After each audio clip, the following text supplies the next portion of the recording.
Hello everyone, my name is Nathan and today it's time for another episode of Oxygen Not Included here in the One Duplicant Challenge. In the previous episode we finalized the liquid storage / cleaning system and today we shall set it in motion.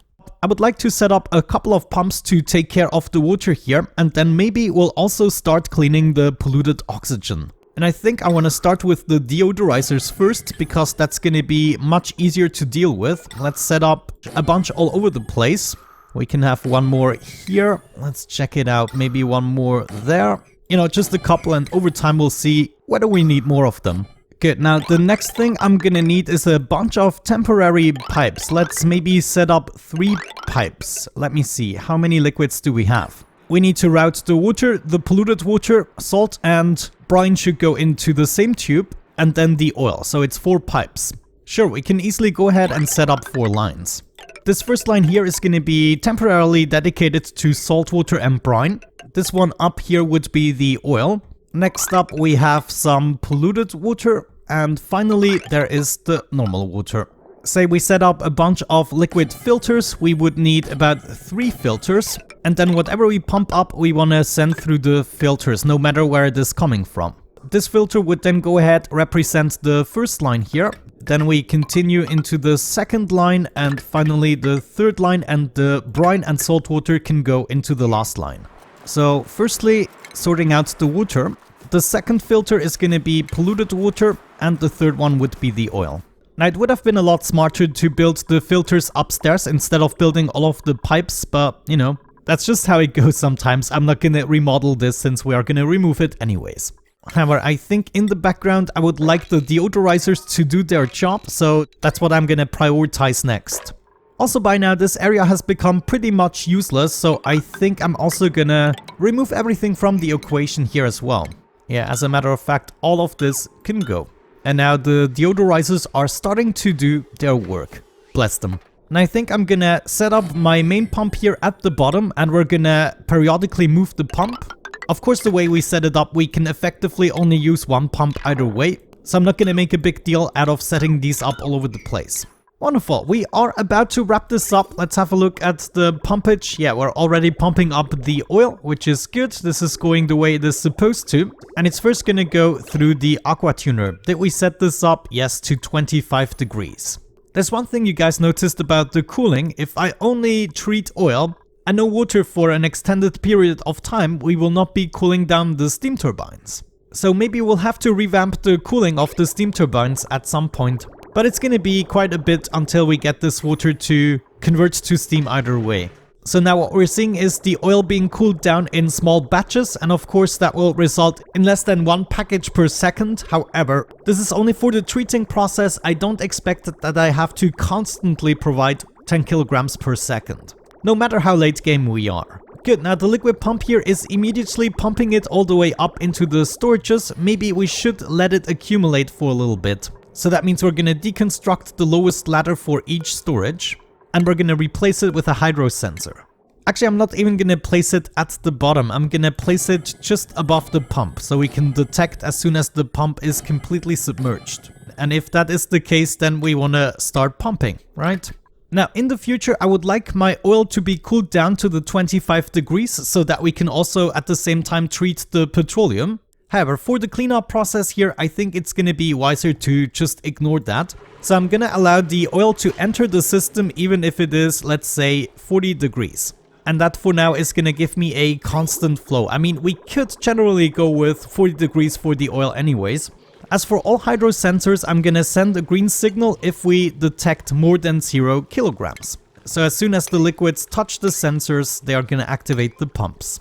So far so good with the deodorizers. We can see they are starting to slowly and steadily distributing more oxygen packets. Now maybe to make the process a little bit quicker, we could utilize the 4 pipes. I mean, I already built them, and if we for instance place a pump in the center of the polluted water, I suspect we should be fine only pumping that stuff up. So let's say I'm also installing a pump here, and ooh, we actually have some water on the top. So I'm gonna install the pump here at the bottom, making sure the pumping radius only touches the polluted water. This would then be going straight up, and we can ignore the filter even. I think that will be a sensible thing to do. Same thing over here. We can snatch up all of this salt water. Actually, let me put this a little bit further down. We take the liquid pipes and bring this over. Let's see. Yeah, this would need to go all the way to the last pipe. So we could do something like that and that. There's now my second pump running, which should only carry the polluted water. We have to keep this observed if we do it like that, because at some point, of course, the liquids would otherwise mix up and that would be a disaster to clean. But let's do one final pump here for the normal water. And we can also bring that over and over. Let me see. Yeah, this is the water line. So all we really have to do is bridge up a little bit. Nice. Drag the power cable and that should be the rest of it. Here we go. Now all 4 pumps and all 4 lines are active, which means I'm collecting the liquids much quicker. And I think I'm gonna set up a bridge for each line so I can actually see which liquids are ready to be pumped out. Now there's another change that I applied here. I had to make sure that the water coming from the desalinators doesn't have the priority over the water that's being cooled down, because we cannot have the aqua tuner loop being interrupted. It needs to have a constant flow. And so as it goes above the bridge that is coming from the desalinators, they will have to wait, and the water coming from the aqua tuner has the priority. It even has the priority over the output of this liquid reservoir. So nothing can be output and it's gonna go into the next liquid reservoir. Now I wanted to make sure that the last liquid reservoir is also filled up slightly, so I added a mechanized airlock and I connected this with the automation output of the liquid reservoir. The reservoir is set to 51% and 49%, so I'm making sure there's always a constant amount of liquid in there, and that is gonna make sure we have a constant temperature going out, no matter how cold the packets are after being treated by the aqua tuner. That means as long as we have water flowing in, it's also able to flow out. However, right now this input has stopped because the first liquid reservoir is filled up enough.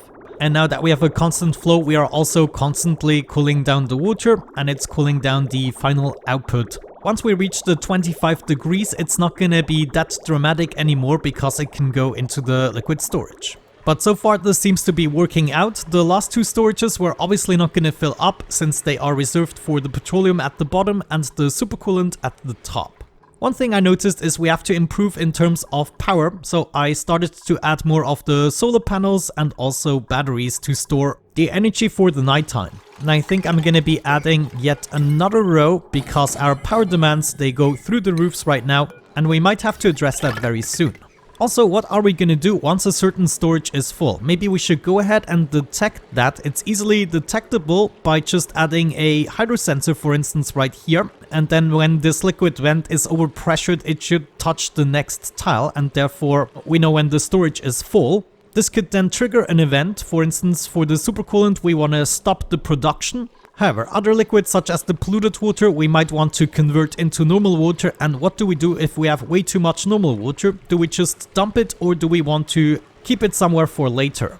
Yeah, considering how much of everything we have, we should maybe really think about making infinite storages. I stopped doing infinite storages since I previously had issues with it, mostly concerning lag, but you let me know that this is supposedly not a problem anymore. We would only really need an infinite storage for the normal water, maybe for the crude oil, so we can accumulate more of that as well. But polluted water, when I have enough, supercoolant as well, and petroleum. We also don't get any if we don't actively produce it. So let's think about this for a brief moment. I could set up an infinite storage here. Or maybe for the looks, we're just gonna drag it across the entirety of the contraption. I think I might go ahead and do that. So it's gonna go all the way over here, and we're gonna make it too high. That means we'll have to go ahead and remove stuff. Removing the nullifier does hurt a little bit, but on the main planetoid, I really have no use for them. We might be using another one in the future. Now, actually making the infinite water storage might be more difficult than I anticipated, because water usually is on the top. I mean, if we have... That should be easier because it's at the bottom. Yeah, since I haven't made infinite storages for such a long time, I might just want to go ahead and test it with the oil first. So we first would be doing the oil contraption. That means at some point I'm gonna need a highest point for the liquid to go to. Should we just make it a little bit larger? Yeah, I think it's gonna be easier if I make it one higher. Making this higher is gonna allow me to set up something like that. This is where we are gonna have our liquid vent. However, this lip right here is not necessary. I think I'm gonna fill this up with another layer of mafic rock, and only after that we're gonna add the airflow tiles. Okay, so far so good. I also already know how I want to route the piping, so we're just gonna influence this liquid vent whether or not we need to dump any of the liquids. Now, I just noticed this liquid vent doesn't really overpressure. It just keeps on giving oil, which is not good. So at this point, I'm gonna remove the ladder just above every vent, and instead we're gonna replace it with a hydrosensor. The hydrosensor then is gonna make sure that the liquid shutoff doesn't provide more liquid once we are full, but then at the same time that means we want to open up the infinite storage. All we would have to do is continue the automation wire. Let's also bring down this wire a little bit so we already know how to coordinate these two wires. As for the water, I'm gonna bring it into a NOT gate first, so that would have to go here, and the one for the oil would be just below it. And then I can bring this all the way over here. It's gonna be a little bit of a pain in the butt to build, but there we go. To build it, all we have to do is remove a bunch of blocks there. Good, now the oil has been halted. We wanna also detect above 0 kilograms for this one. No, actually below 0 kilograms. That makes more sense. The polluted water vent does fortunately work a little bit better than the crude oil one. I'm not sure why this doesn't overpressure. Maybe it just overpressures over 1000 kilograms no matter the liquid, which of course for the oil isn't quite an entire tile. Okay, wonderful. Everything has been built. We cannot test it with the water just yet. That still has to fill up, but the oil we can already do. When this hydrosensor detects the oil storage is full, then we want to open up this liquid vent. This is currently happening, so let's just re-establish the connection. And it's gonna be dumped right into here. Now, I do not want to pump this up right away. What we want to do is fill up the first tile entirely and then a little bit of the second tile. After that, we're gonna add just a little bit of a different liquid, probably just water, maybe 100 kilograms or so, just enough so that it stays in here, and we should then be able to indefinitely add some oil to it. We might actually have to do it the other way around here because the water always stays on top, so we add a little bit of oil at the bottom and add the liquid vent also at the bottom. But it sounds to me like this will not behave dramatically better. Actually, we should probably initiate that right away. I would like these pumps to be at the same spot. Yeah, considering we might have to switch this around, I'm also gonna move the pumps a little bit over. You know, instead of pumping the liquid, we could just make it continue, right? Yeah, I think that might make a little more sense, so we don't use the power to pump it into the infinite storage and then pump it out again. And we'll be doing the same thing with the water. It can just go straight down. Yeah, there we go. That makes a lot more sense to me. Okay, nice. We're just about to fill up the second layer. Now, hopefully, due to the airflow tiles, this is gonna behave correctly. I want it to distribute across the entirety of the length here. And also, I might have forgotten to mention the storages don't need to be this large. We could cut it off right here if we wanted to and still get the same capacity because it's infinite. But you know, we have the space to build anything we want, and I just wanted it to look nifty. Okay, nice. It is now filling up. It managed to push away the gases. Now let's just wait for a couple of 100 kilograms before we add the water. Good, we now have about 250 kilograms. Let's say that is enough. We're gonna briefly cut off the oil pipe. And then we're gonna add a specific amount of water. Let's say 100 kilograms. That's 1, 2, 3, 4, 5, 6, 7, 8, 9, 10. Right here, I'm gonna cut it off. And if we now connect these pipes very briefly, we should be getting that amount of water in there. And then of course we disconnect it right away again. Now we can reconnect the oil pipe and everything should be fine. And we should be able to add more oil as it just falls through the water. Yeah, looks like the water isn't even affected by it. Now, the question is, what is going to happen as soon as we overpressure these tiles? Is the water going to behave differently? Is it going to be pushed towards this side, which would be horrible? But I guess we'll see what happens in the future. Also, we'll first have to fill up the water storage here before we can get to the lower contraption, and then we probably build it the other way around so the oil is at the bottom and the water at the top. It's still going to be a little bit more complicated. Let's also check the pumps. Yeah, this one is still pumping at the right spot. As a matter of fact, we might want to lower it one block. The polluted water pump is still good and the normal water pump is still good. Yeah, it's just the brine one that is a little bit finicky. There we go. Set and done. Wonderful. Now I can wrap up the episode with good conscience. You can see this is going to be an ongoing process. Over time, I will just lead it through the filters. I might set up a few more filters, but we have to consider they also use power. But I knew this is going to be a long-winded process once I realized just how much liquid we have here at the bottom. Alright guys, then with that out of the way, thank you so much for watching. I really hope you enjoyed today's episode. Have a great time and see you in the next video. Bye bye.